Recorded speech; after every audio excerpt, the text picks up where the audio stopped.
Salut mes chers. Toujours on est dans le test diagnostic des prérequis, le cadeau d'anniversaire. Et dans cette leçon, Inch'Allah, on va essayer ensemble de faire les exercices de la langue et la communication, première partie. Après avoir étudié le texte et les questions de compréhension du texte, le cadeau d'anniversaire, maintenant, on va essayer ensemble de faire les exercices de la langue et la communication.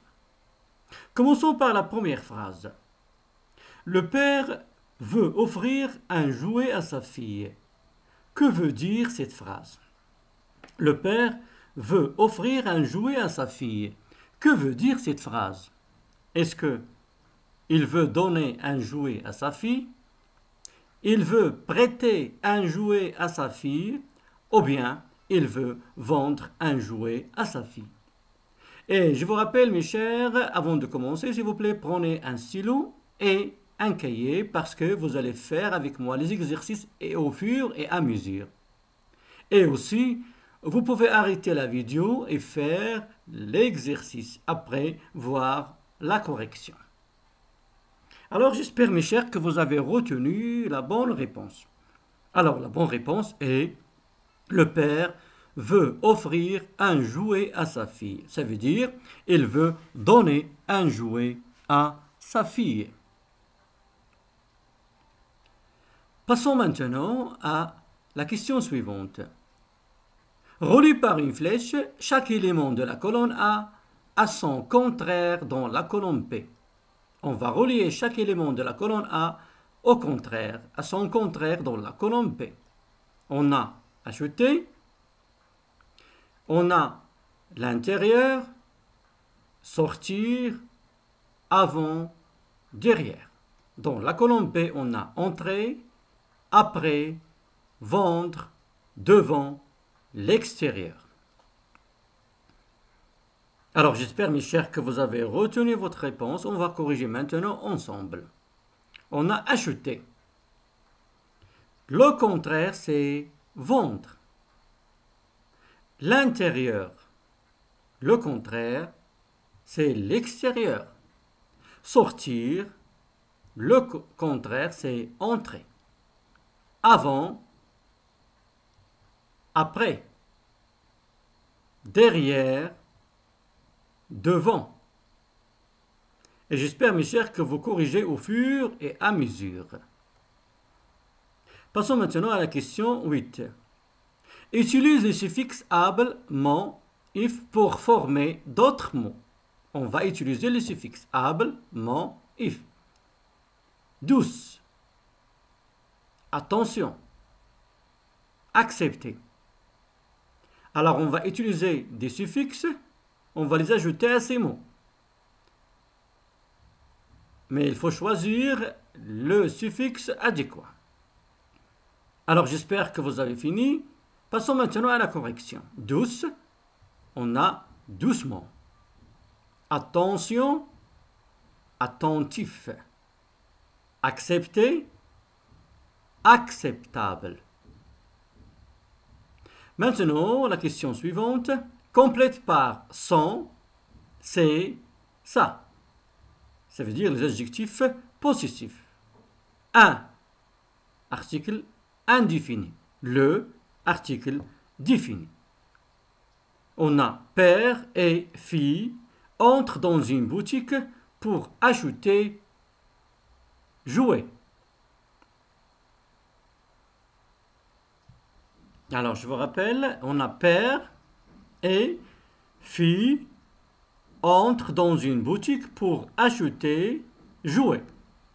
Et on a Amina invite ami à anniversaire. Alors il faut choisir le mot qui convient. Alors j'espère que vous avez fini mes chers. Passons maintenant à la correction. Alors, le père et sa fille, ma fille, ta fille, sa fille, entrent dans une boutique pour acheter. On a ici le jouet n'est pas défini. Ça veut dire on va utiliser un article indéfini. acheter un jouet. Amina invite, il invite qui? Mes amis? Non, ses amis. À quoi? À son anniversaire. Le père et sa fille entrent dans une boutique pour acheter un jouet. Amina invite ses amis à son anniversaire. Maintenant, transforme la phrase suivante en une phrase interrogative en utilisant l'inversion du sujet. Ça veut dire qu'on va transformer cette phrase à une phrase interrogative et on va utiliser l'inversion du sujet. Qu'est-ce qu'on va dire? La dame veut offrir un jouet à son fils. J'espère que vous avez retenu votre réponse. Je vous rappelle toujours, vous pouvez arrêter la vidéo et après voir la correction. Alors la réponse, la dame, virgule, veut-elle acheter un jouet pour son fils? La dame veut-elle acheter un jouet pour son fils?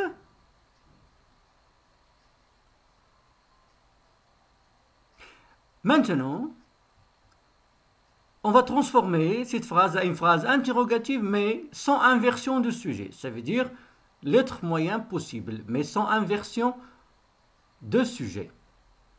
Qu'est-ce qu'on peut dire?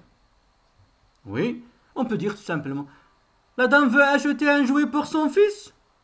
On a ajouté le point d'interrogation. Est-ce que la dame veut acheter un jouet pour son fils? On a ajouté est-ce que plus le point d'interrogation. Maintenant, mets la phrase suivante à la forme négative. Mets la phrase suivante à la forme négative. Amina et son père visitent toujours la boutique de jouets.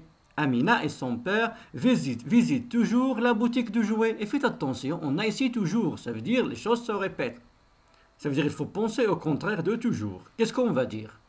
Et toujours, on va la transformer à une phrase négative. J'espère que vous avez retenu votre réponse. Passons à la correction. Amina et son père ne visitent jamais la boutique de jouets. Amina et son père ne visitent jamais la boutique de jouets. Maintenant, un petit rappel. Les adverbes de négation. On a ne pas, ne plus, ne jamais, ne rien, etc. Exemple. Tu fumes encore? Non, je ne fume plus. Ça veut dire avant, je fume, mais maintenant, non, je ne fume plus. Alors, tu fumes encore? Non, je ne fume plus. Tu veux sortir avec moi? Non, je ne veux pas. Tu as visité la ville de Tanger?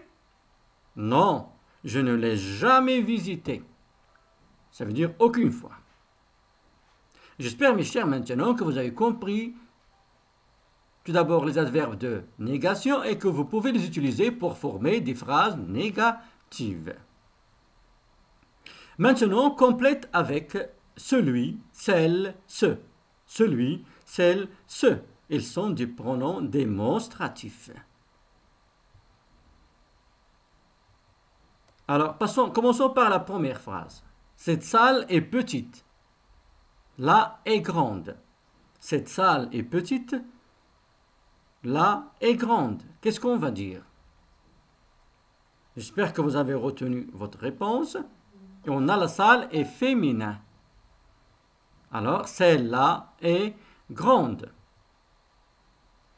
Il ne désire pas acheter ce jouet. Il préfère la. Le jouet est masculin. Alors, qu'est-ce qu'on va dire?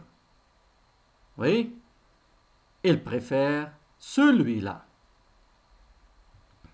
La dernière phrase, tes jouets et de ton ami sont très jolis. Tes jouets, pluriel, et de ton ami sont très jolis.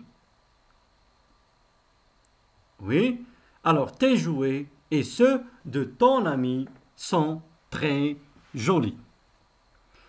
C'est ainsi que s'achève cette première partie dans la langue et la communication. J'espère, mes chers, que vous allez refaire ces exercices doucement et que vous vous arrêtez la vidéo pour faire les exercices. En attendant, à bientôt, mes chers.